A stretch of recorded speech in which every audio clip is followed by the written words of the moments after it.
The council chambers fell silent as Admiral Davis strode to the center of the floor. Representatives of 17 galactic species watched with a mixture of dread and curiosity as the human prepared to address them. "Honorable delegates," Davis began, her voice steady despite the gravity of the situation. "The Taurian offensive has broken through our outer defensive line. Their hydroweapons have decimated 3 colony worlds in the past month." Murmurs rippled through the chamber.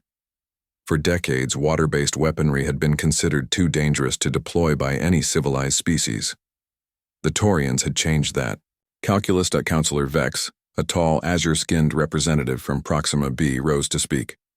"The Taurians have violated our most sacred convention. These weapons don't just kill, they obliterate. No one recovers from molecular hydrologic disintegration.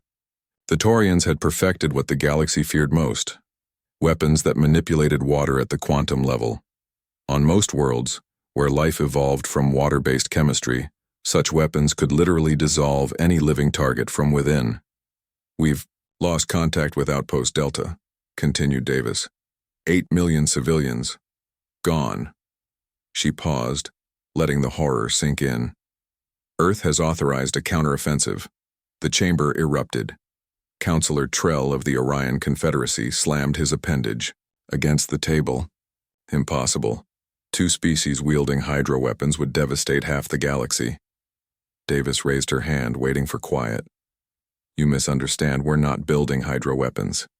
We're going to neutralize them." "How?" demanded Vex. "The Taurians manipulate the hydrogen bonds and water molecules with precision we can't match." Davis activated a holographic display at the center of the chamber. "Humans evolved on a world with abundant water. We've spent millennia learning to control it, not just as a resource but as a tool." The display showed schematics of a device, unlike anything the Council had seen before. "This is the Poseidon Protocol," Davis explained. "Rather than attempting to counter hydro-weapons directly, we've developed a method to create a localized field that stabilizes hydrogen bonds, rendering hydroweapons inert." Counselor Galen, a respected physicist, leaned forward. "That's theoretically impossible. The energy requirements alone would be astronomical using conventional methods," Davis nodded. "But humans have a unique neurological structure that allows us to sense water pressure differentials instinctively. We've harnessed this to develop quantum entanglement fields that require minimal energy input." The display shifted to footage from a test site. A Taurian hydrocannon, captured in previous skirmishes, fired at a target. Meters away, a human operator activated a small device. The deadly stream of manipulated water molecules simply collapsed into ordinary liquid. "Our biological affinity for water gives us advantages no other species possesses," Davis continued. "We can feel the molecular distortions before they become lethal." Counselor Vex looked skeptical. "Why haven't you shared this technology before?" "Because until now it was merely theoretical. The Taurian attacks forced us to accelerate development." Davis's expression hardened. "And frankly, after witnessing their atrocities, we weren't certain whom we could trust." "What do you propose?" asked Trell. "A joint task force. Human operators, equipped with stabilization tech, supported by Council forces. We can protect civilian worlds while developing a strategy to neutralize the Taurian threat." Galen studied the data scrolling across his terminal. "These readings suggest your technology could do more than defend. It could potentially turn their weapons against them." Davis nodded. "That capability exists, yes. But Earth has no interest in genocidal warfare. We want to end this conflict, not escalate it."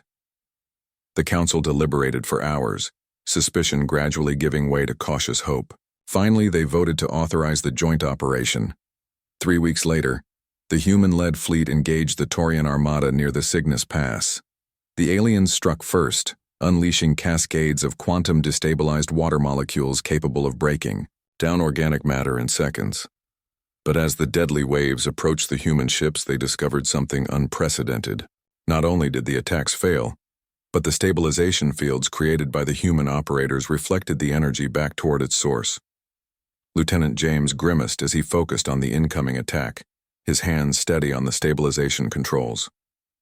Humans couldn't see the water molecules being manipulated, but they could feel them. A primal awareness honed through evolutionary history on a water-rich world. Redirecting, he reported, guiding the reflected energy toward the Taurian weapons systems rather than their life support. Across the battlefield, similar scenes played out. Human operators connected through neural links to amplify their natural affinity for water dynamics, systematically neutralized the previously unstoppable Taurian arsenal. Within hours, the Taurian fleet was crippled, their weapons useless. Their admiral, facing defeat, opened communications. How? Was all he asked, mandibles clicking in frustration. Admiral Davis answered personally. You weaponized the essence of life itself. But you forgot that humans emerged from the oceans. Water isn't just something we use, it's something we are. The Taurian War ended 3 days later when their leadership surrendered unconditionally. The peace terms included the complete dismantling of all hydroweapons facilities. At the signing ceremony, Counselor Vex approached Davis privately. Your species continues to surprise us. When the Taurians deployed those weapons, many thought the galaxy doomed. Davis smiled slightly. Sometimes the best defense comes from understanding, not fear. Water isn't something to be feared or weaponized. It's something to be respected. And what will humans do with this technology now? Adapt it. Our scientists believe the same principles could revolutionize drought management, disaster response, even medical treatments.